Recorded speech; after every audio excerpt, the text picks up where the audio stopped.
Bismillahirrahmanirrahim. Assalamualaikum warahmatullahi wabarakatuh. Alhamdulillahi rabbil alamin wa bihi nasta'in ala umuri dunya waddin. Asyhadu an la ilaha illallah wahdahu la syarika lah. Asyhadu anna Muhammadan abduhu wa rasuluhu la nabiyya wa la rasula ba'da amma ba'd. Jamaah salat zuhur yang dimuliakan Allah Subhanahu wa taala. Alhamdulillah, bersyukur kepada Allah atas segala limpahan nikmat yang Allah berikan.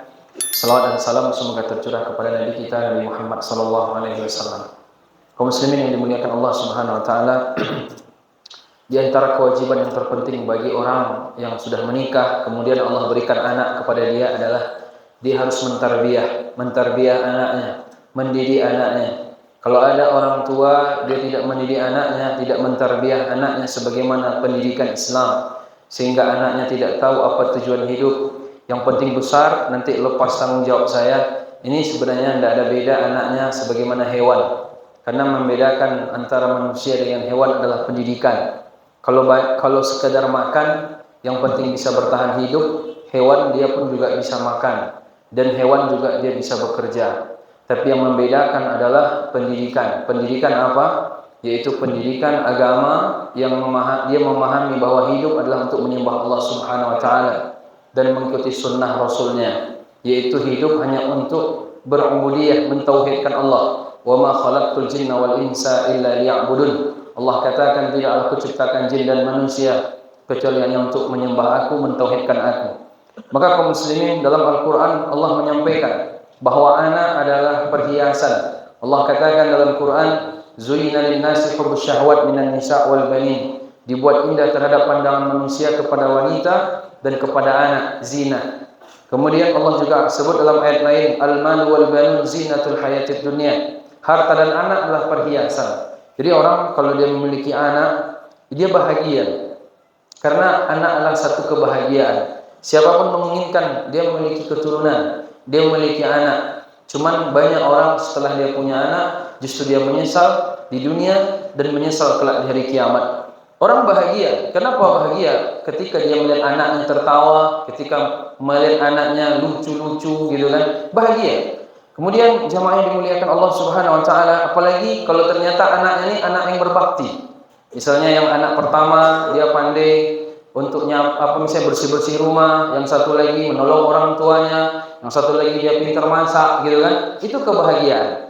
Maka kaum muslimin yang dimuliakan Allah Subhanahu wa taala, dalam hadis kata Nabi sallallahu alaihi wasallam, "Idza matal insan inqata'a amalu illa min thalath." Kalau seorang manusia meninggal, maka putuslah amalnya kecuali 3 hal. Yang pertama sedekah jariyah, sedekah jariyah. Yang kedua ilmu yuntafa'u bihi, ilmu yang bermanfaat. Dan yang ketiga adalah waladin salih yad'u lahu, anak yang soleh.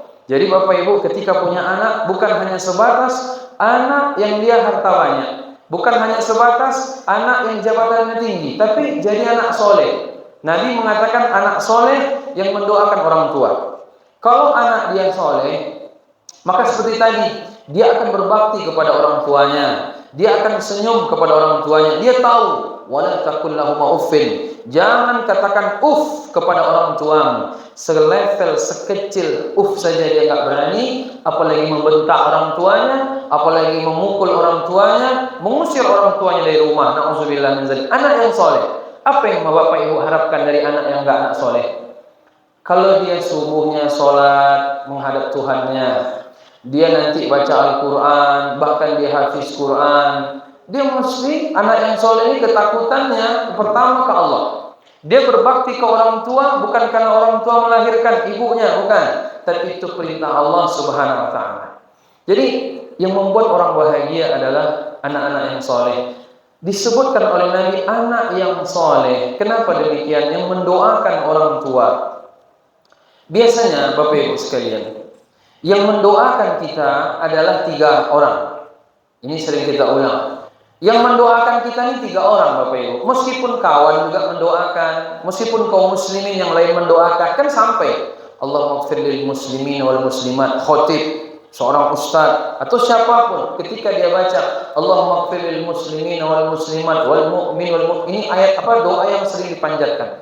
Tapi coba perhatikan, yang mendoakan kita dari orang lain, tetangga kita, bahkan kakak adik kita jarang, sekali-sekali. Tapi yang sering mendoakan bapak ibu cuma 3. Yang pertama, orang tua kita. Orang tua kan biasa mendoakan anak. Yang kedua, pasangan kita. Suami mendoakan istri, istri mendoakan suami. Kemudian yang ketiga, anak kita. Itu yang sering mendoakan kita. Tapi biasanya untuk kita, kalaupun kita mengharap dari 3 ini, adapun yang pertama orang tua, biasanya orang tua kita udah meninggal lebih dulu. Tinggallah 2 antara pasangan kita dengan kita. Kalau ternyata ibu meninggal lebih dulu, suami ibu nanti dia nikah misalnya, apakah dia akan mendoakan ibu? Belum tentu. Atau misalnya bapak istri kita yang meninggal, ya kan, bapak yang meninggal lebih dulu, misalnya istrinya nikah lagi sama orang, apakah dia masih mendoakan bapak? Belum tentu. Dan biasanya pun kalau pasangan meninggal itu ya belum, kalau dia masih hidup dia mendoakan kita. Kalau ternyata kita yang dia lebih dulu meninggal pada kita yang mendoakan dia. Tapi kalau anak itu mesti mendoakan orang tuanya. Dan anak biasanya dia nggak ada istilah mantan anak kan. Maka Nabi mengatakan anak yang soleh mendoakan orang tua. Anak yang soleh mendoakan orang tua. Anak ini bapak ibu dia selalu ingat sama orang tuanya. Dan anak yang soleh lah yang akan mendoakan orang tua. Di dunia dia bahagia dengan anak soleh, nanti di alam barzah dia juga bahagia karena doa anak. Kenapa anak soleh? Karena hanya anak soleh yang mendoakan orang tua. Kalau anak nggak soleh, dia nggak akan mendoakan bapak ibu. Bagaimana dia mendoakan bapak ibu? Dia hanya jaga doa, dia jaga sholat. Gimana dia akan mendoakan ibu, bapak? Dia mendoakan dirinya aja tidak ada, apalagi bapak ibu. Saya bapak ibu berusaha jadi anak soleh.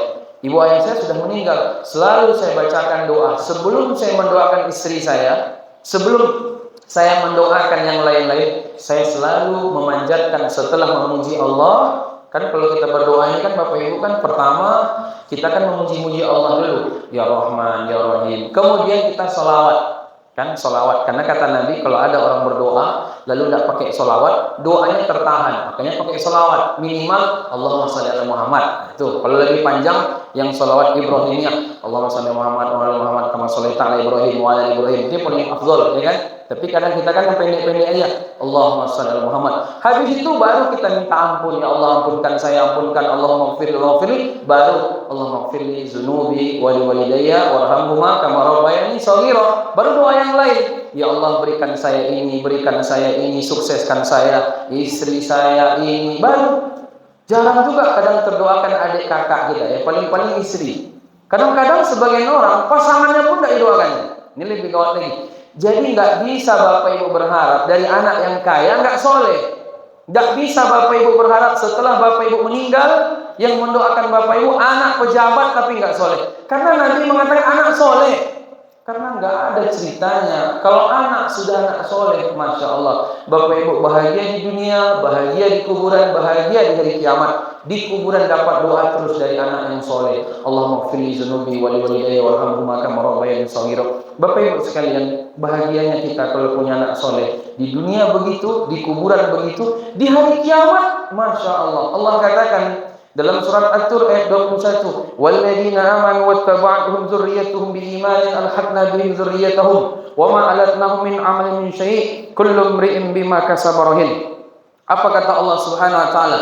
Dan orang-orang yang beriman beserta anak cucu mereka yang mengikuti mereka dalam keimanan, kami pertemukan mereka dengan anak cucu mereka besok nanti di surga.